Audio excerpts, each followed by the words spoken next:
comment gagner face au péché, comment comprendre sa chair.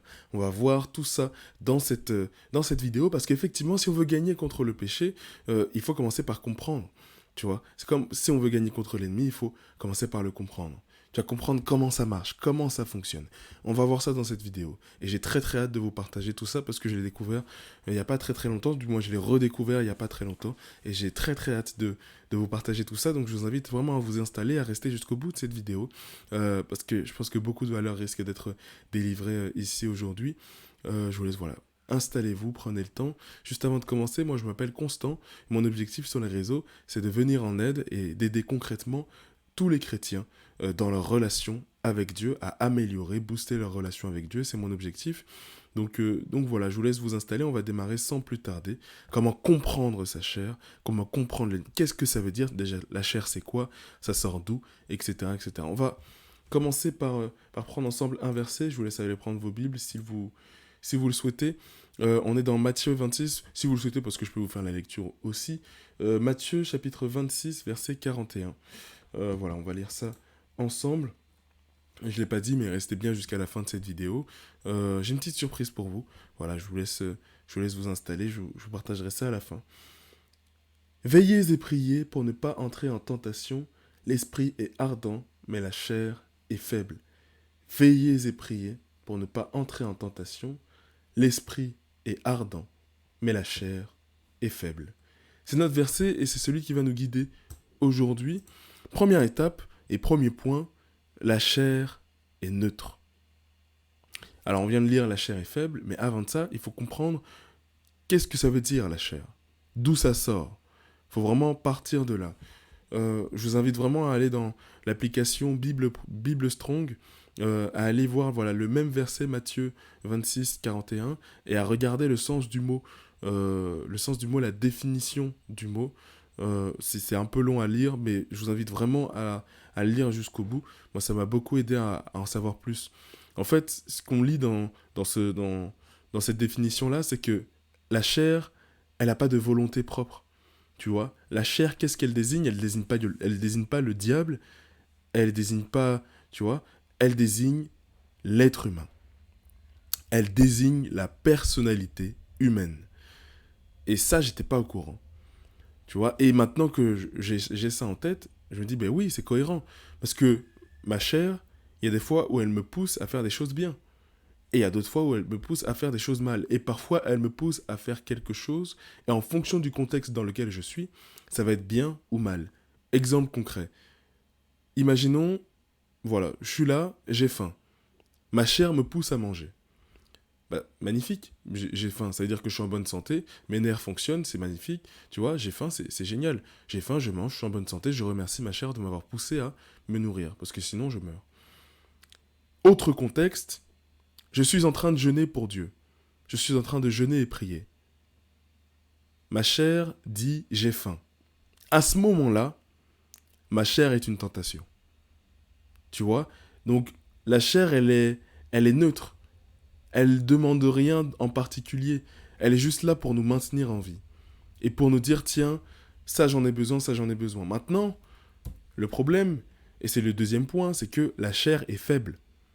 La chair est faible. Qu'est-ce que ça veut dire? Ça veut dire que euh, à la chair, on peut lui vendre des trucs. On peut lui vendre tellement de trucs qu'à un moment donné, elle va nous demander des choses dont elle n'a pas vraiment besoin. Typiquement, la chair est faible. Un exemple très concret, c'est les addictions. Tu commences à prendre quelque chose, prenons l'alcool. Tu commences à boire de l'alcool ou de la drogue. Plus tu en prends, plus ta chair le demande. Alors qu'à la base, tu n'en avais pas besoin. Donc c'est en ça que la chair aussi est, entre guillemets, vicieuse. Je dis vicieuse parce qu'elle n'a pas de personnalité. La chair est juste faible. La chair est juste faible.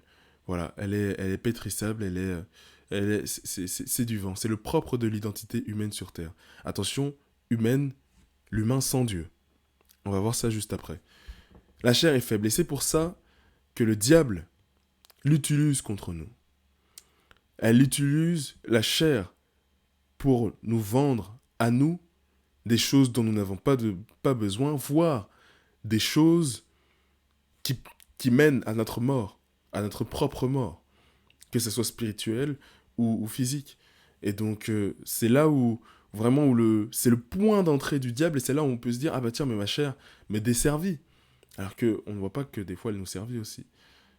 Ma chair me desservit, alors que c'est le diable qui est derrière tout ça. L'enjeu, c'est de se réapproprier sa chair, et ça, c'est l'esprit qui le permet. Se réapproprier sa chair, éduquer sa chair. C'est ça qui va nous permettre de lutter et de gagner contre le diable. Vraiment, c'est ça qui va nous le permettre. Donc, c'est en ça que vraiment je trouve ce verset vraiment bien. On va voir dans la vidéo, dans la vidéo juste après, la vidéo suivante, comment concrètement utiliser l'esprit, comment concrètement lutter contre la tentation. Mais concentrons-nous juste sur cette vidéo, sur voilà, l'esprit est fort, et sur la compréhension de la chair. Le diable nous vend le péché par la faiblesse de la chair, mais l'esprit est fort. L'esprit qui vient de Dieu. L'esprit est fort. Alors que notre chair est à un niveau vraiment animal, à un niveau basique, tu vois, c'est vraiment le niveau le plus basique de l'être humain, ta chair qui te pousse à, basique. L'esprit vient en verticalité. Il vient en horizontalité nous élever et nous faire monter vers Dieu, vers le Seigneur. Nous faire monter, nous grandir, nous sortir de cet état animal dont le diable est le roi, et nous élever pour rendre la vraie royauté à celui qui la mérite, à savoir le Seigneur Dieu. Donc voilà, c'est ce que je voulais vous partager aujourd'hui. Attention, on n'a pas fini. On n'a pas fini. L'esprit est fort. C'est pour ça que concrètement, ce qui va vous permettre de lutter contre la tentation, c'est de vous tourner vers l'Esprit, vers l'Esprit Saint, vers Dieu, vers l'Esprit de Dieu. C'est de vous tourner vers le visage du Père. C'est ça qui va vous permettre de lutter concrètement contre la tentation de votre chair. Pas afin de tuer la chair, évidemment la parole dit crucifier votre chair, mais c'est plus pour dire, tu vois, j'éduque ma chair. Je lui enlève cette faiblesse. Et d'ailleurs, crucifié, qui est synonyme pour nous en tant que chrétiens de résurrection, où je meurs, je ressuscite. Et donc oui, crucifié, où vraiment je fais rentrer également ma chair, pas seulement mon esprit, dans cette nouvelle identité en Jésus-Christ. Je vais m'arrêter là pour aujourd'hui. Je vous invite juste à aller regarder ce que je vous propose aujourd'hui. J'ai sorti une formation. Comment booster ma relation avec Dieu en 5 étapes. Comment booster sa relation avec Dieu en 5 étapes. On voit 3 points dans cette formation.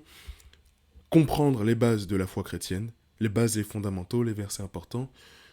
Bâtir une relation avec Dieu, sur quoi ça se base, les 5 piliers sur lesquels ça se base. Développer et entretenir au quotidien sa relation avec Dieu. Je vous invite à aller checker tout ça, le lien est en description de ce compte. Ça vient de sortir, donc voilà, n'hésitez pas à aller jeter un petit coup d'œil. C'est tout pour moi pour aujourd'hui. Posez-moi vos questions en commentaire. J'aime beaucoup répondre à toutes ces petites questions-là en commentaire. Ça, vraiment, ce format-là, il me passionne vraiment. Donc voilà, n'hésitez pas à aller commenter, à me dire ce que vous en pensez, etc., etc. Vraiment, je vais poster la suite de cette vidéo parce que là, cette vidéo est volontairement incomplète. On n'a pas vu énormément de concret, mais c'est justement la prochaine vidéo, enfin les prochaines vidéos. Voilà, comment gagner, qu'est-ce que ça veut dire? On reprend le même verset et concrètement, tu vois, qu'est-ce que ça veut dire? Comment ça se passe? Voilà, je ne vais pas m'attarder plus que ça. Je vous invite à vous abonner si ça vous a plu. N'oubliez jamais que vous êtes beaucoup plus proche de Dieu que vous ne le pensez. Les amis, soyez abondamment bénis et à très vite.